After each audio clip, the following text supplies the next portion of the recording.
Hey friends, welcome back again in this video. In this video, I'm going to explain you about for loop.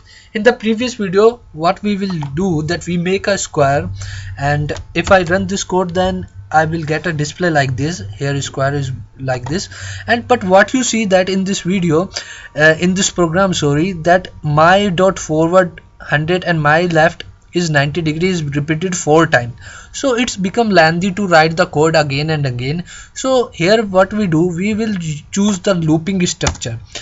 Basically what loop creates your program repetition again and again until your condition is satisfied.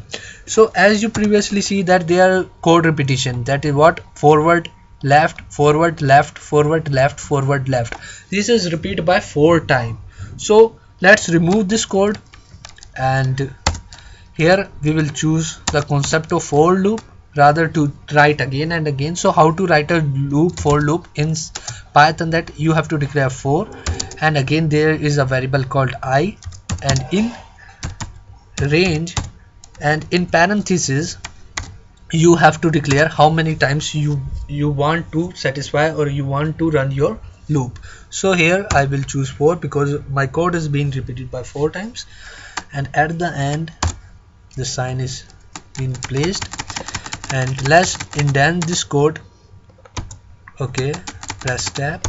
Okay, now save the file and run this code.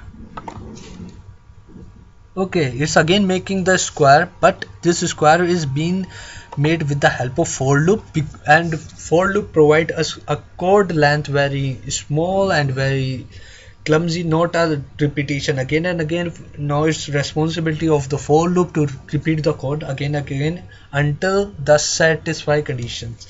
Okay, so this is about how to make a for loop, how to work on for loop in Python. I hope that you really understand about this, and I definitely catch you in the next video.